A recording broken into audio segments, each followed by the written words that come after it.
My name is Evelyn, and I have spent the majority of my life in the United States. At 62, I take great pride in caring for myself. People often remark that I appear younger than my years. However, no amount of self-care can entirely stave off the inevitable aches and pains that accompany aging. Recently, my back and shoulders have been more troublesome than usual. The discomfort disrupts my sleep, and even the simplest tasks, like reaching for something on the top shelf, have become a challenge. I've considered visiting a massage therapist, but scheduling an appointment has proven to be a hurdle. Expensive, and truthfully, I would prefer not to have a stranger's hands on me. That's when I thought of my grandson, Lucas. Now 21, he is a kind and thoughtful young man who always lends a hand around the house. I know he's strong. He played football in high school and is quite skilled with his hands. One evening, as we sat together watching TV in the living room, I sighed and stretched my shoulders, wincing at the tightness. "Lucas, honey," I said, offering him a small smile, "could you do me a favor?" "Of course, Grandma. What do you need?" he asked. Turning to me with concern, he said, "My back has been killing me lately. Would you mind giving me a little massage just for a few minutes?" Lucas hesitated for a moment, then nodded. "Sure, I can do that." I turned around slightly and he moved closer, placing his hands gently on my shoulders. His first touch was tentative, almost as if he feared hurting me, but as he grew more confident, his fingers worked into the knots in my muscles. I sighed in relief. "Oh, that feels wonderful. You have a natural talent," he chuckled. "I'm not sure about that, Grandma, but I'm grateful for this moment. For the first time in days, I felt my body unwind. I closed my eyes, savoring the warmth of his hands as they gently eased away the tension. Perhaps growing older wasn't so daunting after all, especially with someone like Lucas to look after me. I shifted slightly on the couch, sinking deeper into the plush cushions, while Lucas's hands skillfully navigated the tight muscles of my shoulders. The dim glow of the lamp cast long shadows across the room, and the air felt heavy with comfort. With the calming aroma of lavender wafting from the diffuser, I found myself murmuring, tilting my head slightly to grant him better access. "I didn't realize you had such a talent for massage." Lucas chuckled softly. "Celia used to help my mother when she had back pain. I guess I picked up a few things." His fingers pressed a little deeper, coaxing out the stubborn knots beneath my skin. I closed my eyes, exhaling slowly, as the tension that had accumulated over the past few days began to unravel. Beneath his touch, the weight of a long, exhausting week began to lift. Too much work and too little rest had left me unaware of how desperately I craved this moment. A comfortable silence enveloped us, broken only by the soothing rhythm of his hands and the occasional sigh of relief that slipped from my lips. After a while, I opened my eyes and glanced up at him. "Do you ever take time for yourself? I imagine you must get tired always looking after others." Lucas hesitated, his voice softening. "I guess I never really think about it. It's simpler to attend to the needs of others than to acknowledge my own." I observed him for a moment, the flickering candlelight casting shadows that accentuated the sharp angles of his face. There was a certain weariness in his expression, as if he bore a heavier burden than he revealed. "Perhaps you should allow someone to care for you for a change," I suggested gently. His hands paused for the briefest moment before he continued the way he spoke, so understated, yet laden with unvoiced depths, sent a subtle shiver down my spine. "You too." Noted, I reached up to gently brush my fingers along his forearm, feeling the warmth beneath my touch. Lucas huffed a quiet laugh, a sound that seemed to echo our shared understanding. I shifted slightly, turning to meet his gaze fully. "Then maybe it's time we both learn how to relax." His eyes held mine for a long moment, something unreadable flickering behind them.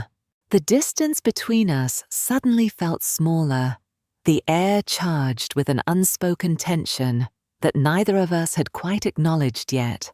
But just as quickly as it had come, the moment passed, and Lucas simply smiled. "I'll keep that in mind," he said, leaning in. Back into the cushions, I allowed my eyes to drift shut once more.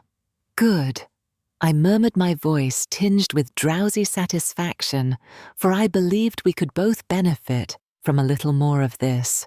Lucas remained silent, yet the slow, steady rhythm of his hands against my skin conveyed a depth of meaning. I exhaled slowly, feeling the last remnants of tension dissolve beneath Lucas's firm yet gentle touch. The warmth of his hands lingered, sending a faint shiver down my spine, one I wasn't entirely certain was born solely of relaxation. Shifting slightly, I opened my eyes, just enough to catch a glimpse. His expression was one of intense focus, yet beneath that veneer lay an inscrutable depth, a flicker in his gaze that lingered just a heartbeat too long before he averted his eyes. "You're quiet," I murmured, tilting my head in curiosity, lost in contemplation. Lucas let out a soft chuckle, the corners of his lips curling ever so slightly. Maybe just thinking about how different this evening turned out. I raised an eyebrow, intrigued. "Different how—" He paused for a fraction of a second, his voice dropping to a whisper. "Before I never anticipated finding myself here with you, Grandma. Not that I mind. The atmosphere between us felt altered, an almost imperceptible shift, like a thread drawn tight. I sensed it as well, the awareness, the subtle tension that had been hovering just beneath the surface for longer than I was willing to acknowledge. Sitting up slightly, I leaned on one arm, studying him in the dim light. Neither did I confessed, but I can't say I regret it. Lucas held my gaze for a moment too long before averting his eyes. Hands rested on my shoulders, fingers flexing slightly, as if seeking to ground themselves. "Maybe we should call it a night," he suggested, his voice steady, yet cautious. I hesitated, sensing the way he was pulling back, creating a distance that felt uncertain. Was it a desire or a necessity?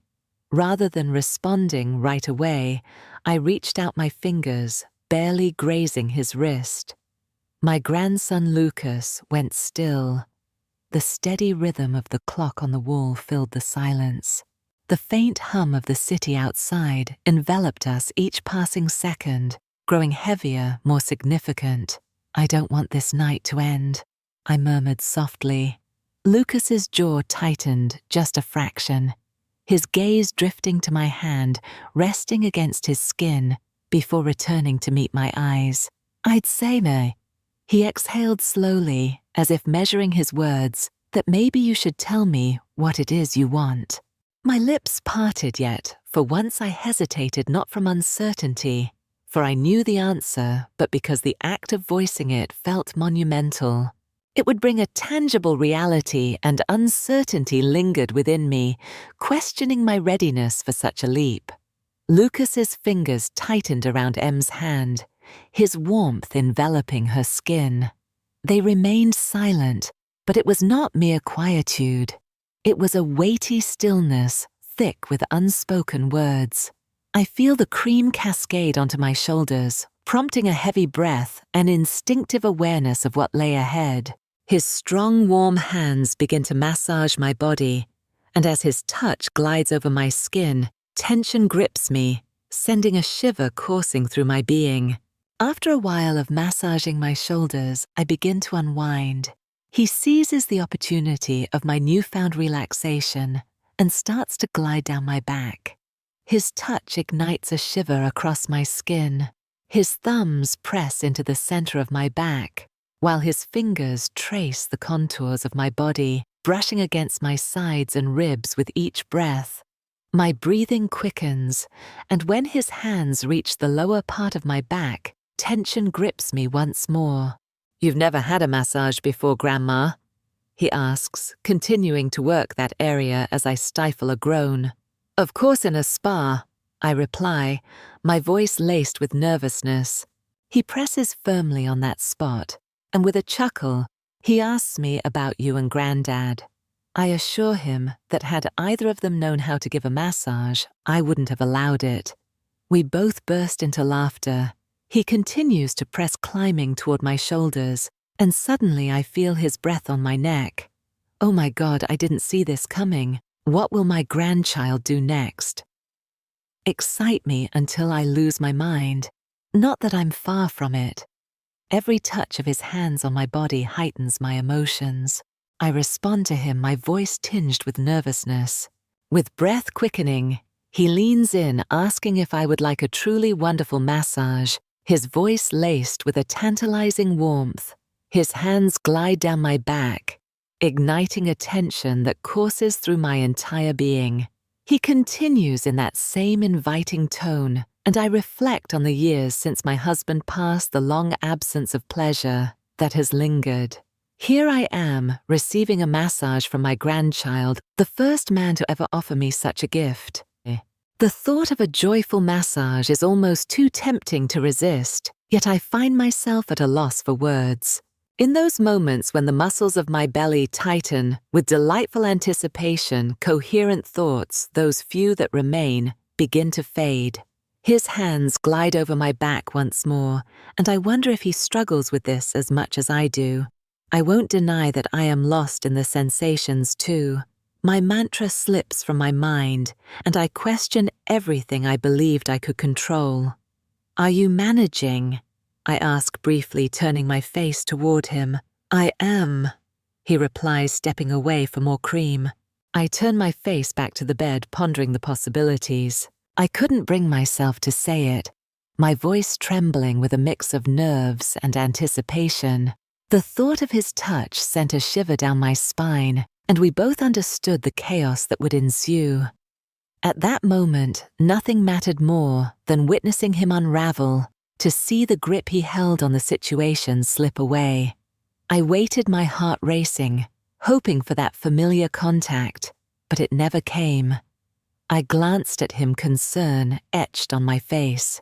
Is something wrong? I asked, sensing the distance between us. I thought you were going to give me a massage. The weight of unfulfilled desire hung heavy in the air, and I knew I couldn't carry on without crossing that line. I promised myself I wouldn't proceed without a date first, yet here I am, needing your response. My body can no longer deny this longing. I crave you like never before. The most peculiar part of this is my desire for you. Can I undress you? He asks again, sensing my silence. I swallow the knot that has formed in my throat, unable to articulate my thoughts. I can only nod as I watch him place his hands on my shoulder, then gently slide them down my arms in a tender caress, tracing the outline of my form. His hands glide over my body, making their way to my jeans, never once breaking eye contact. I'm entranced by his piercing blue gaze, unable to look away. If you want me to stop at any point, just tell me, he says. And though my voice has abandoned me, I find solace in my compliance. As I settle into my seat, I watch him kneel before me, swiftly discarding my shoes. Tomorrow, I'll give you a foot massage, he promises, as he deftly lowers my jeans, pulling them down through my legs. Come on, he urges. Taking my hands, he lifts me up once more.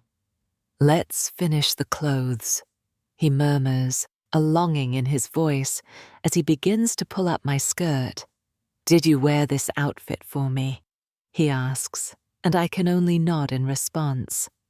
Grandma, I need you to talk to me just so I can understand how you feel, he adds, and finally I find my voice. Yeah, I put it on for you, I reply, my words tinged with nervousness, eliciting a smile from him. It's a pity that today I can't appreciate it as he deserves. Lucas turns away.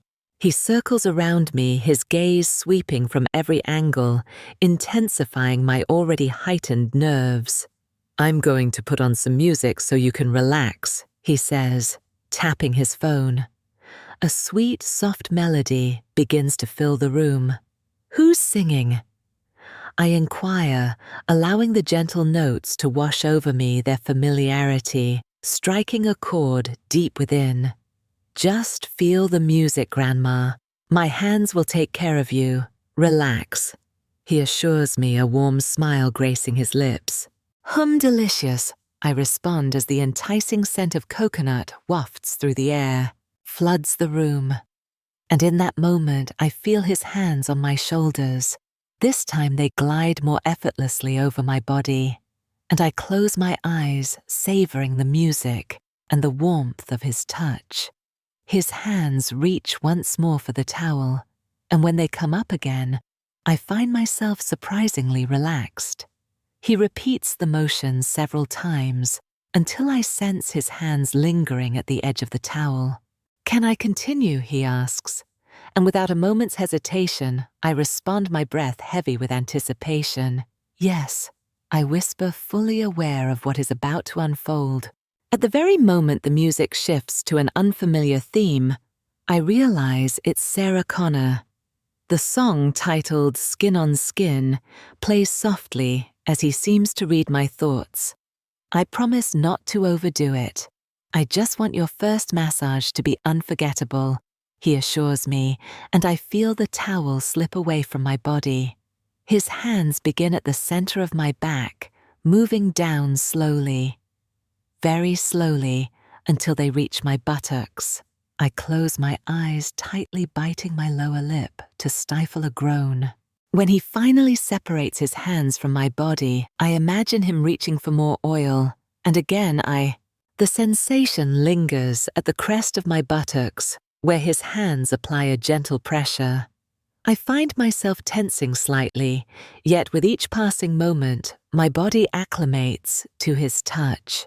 As he continues to work that area, I feel the muscles in my lower abdomen responding, contracting with a delightful rhythm each time his fingers press lightly.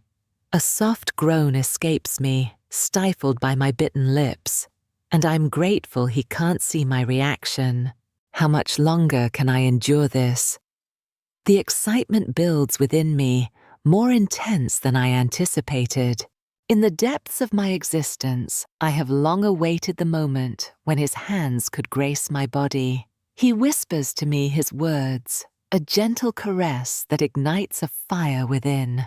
Lucas shifts on the bed, positioning himself upon my legs, his touch never faltering. His fingers dance in circles, thumbs gliding along the delicate curve of my form. Evelyn. He breathes, the sound a sultry moan that sends shivers down my spine.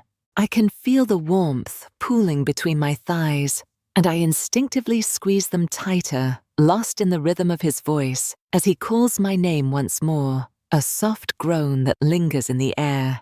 Behind me, my name lingers like a whispered plea on his lips. His fingers glide along the inside edge of my thighs, brushing against the warmth pooling between my legs. "You're so wet," he murmurs, and I can hardly stifle the moan that escapes me. I'm teetering on the brink of ecstasy as he continues to massage that sensitive area. What will it be like when his lips find mine, or when he slips a finger inside me? The weight of desire suddenly dissipates, and the music fades away.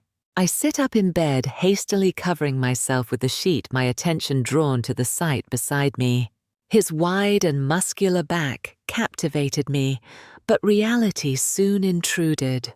The front door swung open, the sharp jingle of keys, followed by the unmistakable shuffle of footsteps, shattered the fragile moment we shared. Lucas's hands froze mid-motion, his entire body tensing as if caught in a forbidden act. My heart lurched, panic coursing through me as I straightened up, hastily pulling the blanket over myself. "Lucas, are you home?" The voice was familiar, too familiar. His mother. Before I could fully comprehend the moment, Lucas withdrew, his warmth dissipating as he cautiously stepped away from me. The abrupt absence of his presence ignited an unfamiliar ache in my chest, yet I had no time to dwell on it. I hurriedly adjusted my clothes, smoothing my hair in a frantic attempt to conceal any trace of the connection we had just shared. Lucas cleared his throat, his voice remarkably steady despite the tension. "Yeah, Mom, I'm here." Moments later, his mother appeared in the doorway, her keen gaze swiftly scanning the scene. The room enveloped me as I summoned a smile, striving for an expression that was merely polite, casual, and unaffected. "Oh, Evelyn, I didn't know you were here." She returned my greeting with a warm yet slightly surprised smile. "I hope I'm not interrupting anything." "Not at all," I replied quickly, my voice lighter than it ought to have been. "Lucas was just being kind enough to help with my shoulders. I've been carrying a lot of tension lately." Lucas remained silent, merely nodding in agreement, though I sensed his gaze flicker toward me for the briefest moment. I resolutely avoided looking at him, understanding that a slip could shatter my composure. His mother hesitated for a moment as if weighing the circumstances before finally nodding. "Well, I won't keep you. I just came to grab something. Carry on." With that, she vanished down the hall, leaving us enveloped in a silence that felt almost oppressive. The instant I heard her bedroom door click shut, I released a breath I hadn't known I was holding. I needed to leave. I should get going, I murmured, already reaching for my bag. "It's getting late," I added, turning to Lucas. His expression remained inscrutable. "Evelyn, thank you for the massage. It really helped." I managed another smile, carefully stepping around him to avoid any contact as I made my way to the door. "I'll see you later." I exited before he could utter another word, before I could confront the racing of my heart or the warmth that still lingered where his hands had been. Yet as I stepped outside into the cool night air, the weight of it all descended upon me, the way he had touched me, the way I had longed for it. His touch lingered on my skin, a desperate plea I had voiced in whispers. Yet here came his mother, shattering the moment, and dragging me back to the starkness of reality. A tide of humiliation surged through me, twisting my stomach in knots, as I replayed the scene in my mind. What had possessed me? How could I possibly face him now? Would we simply act as if it had never occurred? I pressed my palm against my forehead, exhaling unsteadily. The ache of missing him already settled deep within me, a fear more profound than any other. For I understood now my body betrayed me, responding to him in ways I could no longer deny. Her heart felt as though it had been abandoned in that room. It wasn't merely a desire for him, she was falling for him. Days slipped by, yet the memory of that night clung to Evelyn like a persistent shadow. She had done everything in her power to push it aside, to convince herself it was nothing more than a fleeting moment, a mistake even. But then her phone buzzed Lucas. Her breath caught as she opened the message. "Do you want to do that again?" The words were simple, yet they sent a jolt through her, unraveling the careful distance she had tried to maintain. She stared at the screen, her fingers hovering over the keyboard. Yes, no, maybe she was uncertain. All she knew was that her heart raced, and despite everything she yearned to say yes.